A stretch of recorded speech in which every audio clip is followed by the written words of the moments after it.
بسم اللہ الرحمن الرحیم۔ عزیز طلباء، پچھلے لیکچر میں میں نے آپ کو نظام تنفس کے کام کرنے کا جو طریقہ ہے اس میں حصہ لینے والے اعضاء اور ان کے کام کی تفصیل بتایا تھا۔ آج کے لیکچر میں آپ کو نظام دوران خون کا جو کام ہے اس کے بارے میں بتاؤں گا۔ اس نظام کے خون جسم کے اندر گردش کرتا ہے۔ صاف اور چمکدار خون، خالص خون شریان اعظم کے ذریعے جسم کے مختلف حصوں میں پہنچتا ہے اور خالص خون وریدوں کے ذریعے واپس دل میں آتا ہے، یعنی خون کا دل سے نکل کر جسم کے تمام حصوں میں گردش کرنا اور دل کی طرف واپس آنا۔ اس دورے کو یا سرکولیشن کو یا گردش کو نظام دوران خون کہتے ہیں۔ نظام دوران خون میں مندرجہ ذیل اعضاء حصہ لیتے ہیں۔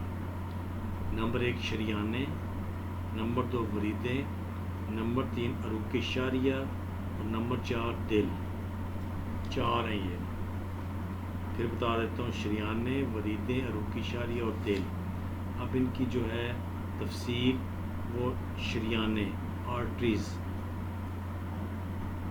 یہ خون کی وہ نالیاں ہیں جن کے ذریعے صاف شفاف خون دل سے جسم کے تمام حصوں میں پہنچتا ہے۔ یہ مضبوط اور لچکدار ہوتی ہے، خون نکلنے سے پچک جاتی ہیں لیکن اپنی اصلی حالت برقرار رکھتی ہیں۔ شریانیں گوشت کی گہرائی میں ہوتی ہیں، سوائے پھیپھڑوں کی شریان کے باقی سب شریانوں میں صاف خون ہوتا ہے، صرف پھیپھڑے کی شریان میں ناخالص خون ہوتا ہے۔ یہ جو میں نے بتایا شریانیں، آرٹریز۔ نمبر 2 ہے وریدیں، وینز۔ یہ خون کی وہ نالیاں ہیں جو خون کو پورے جسم میں سے دل کی طرف واپس لاتی ہیں۔ ان میں ناخالص خون ہوتا ہے۔ وریدیں شریانوں کی نسبت زیادہ تعداد میں ہوتی ہیں۔ وریدیں پتلی اور نازک ہوتی ہیں، خون نکل جانے پر اپنی حالت بھی تبدیل کر لیتی ہیں۔ ان میں تھوڑے تھوڑے فاصلے پر تھیلی نما ٹھکنے لگے ہوتے ہیں جن کو والوز کہتے ہیں۔ سوائے پھیپھڑوں کی ورید کے باقی سب وریدوں میں گندا خون ہوتا ہے، صرف پھیپھڑے کی ورید میں خالص خون ہوتا ہے۔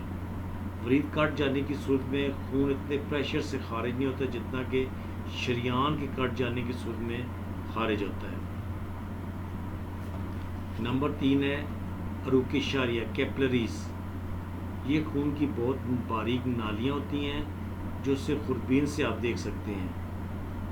شریانوں کے اختتام اور وریدوں کے آغاز پر واقع ہوتی ہیں۔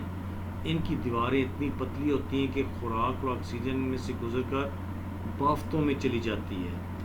ان بالوں جیسی باریک نالیوں کا جال پورے جسم میں پھیلا ہوتا ہے جو پورے جسم میں خون مہیا کرتی ہیں۔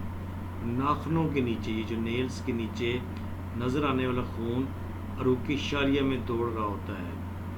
فاسد مادے اور کاربن ڈائی آکسائڈ عروق شاریہ سے گزر کر خون میں شامل ہو کر وریدوں میں جاتے ہیں۔ نمبر 4 دل۔ دل ہمارے جسم کا عام ترین عضو ہے۔ اگر یہ حرکت کرنا بند کر دے تو موت واقع ہو جاتی ہے۔ یہ مخروطی شکل کا ایک عضو ہے۔ دل کے اندر ہر وقت خون موجود رہتا ہے جس کے پمپ کرنے سے خون، جو دل ہے وہ جسم کو خون مہیا کرتا ہے۔ اگر پمپ کرتا رہے گا، حرکت کرتا رہے گا تو خون پمپ ہوتا رہے گا۔ اگر خدا نہ خواستہ یہ پمپ کرنا چھوڑ دے تو موت واقع ہو جاتی ہے۔ اس کا وزن 8 سے 10 اوز ہوتا ہے۔ یہ سینے کے اندر دوسری اور ساتویں پسلی کے درمیان چھاتی کے بائیں طرف دونوں پھیپھڑوں کے نیچے ٹکا ہوتا ہے۔ یہ جسامت میں بند مٹھی جیسا ہوتا ہے۔ یہ ایک مضبوط ریشے دار جھلی میں لپٹا ہوتا ہے جسے پیریکارڈیم کہتے ہیں یا غلاف دل کہتے ہیں۔ اس تھیلی کی 2 تہیں ہوتی ہیں۔ ان تہوں کے درمیان ایک لیسدار رطوبت ہوتی ہے جو دل کی حرکت کو آسان بناتی ہے، ہر قسم کی رگڑ سے بچاتی ہے۔ دل اوپر سے نیچے 2 حصوں میں تقسیم ہوتا ہے۔ اور دونوں حصوں کا آپس میں کوئی تعلق نہیں ہوتا. پھر ہر حصہ خانوں میں تقسیم ہو جاتا ہے. اوپر کے دونوں خانے اذن اور نچلے بطن کہلاتے ہیں. دل کے 4 خانے ہوتے ہیں: دایاں اذن، بایاں اذن، دایاں بطن اور بایاں بطن.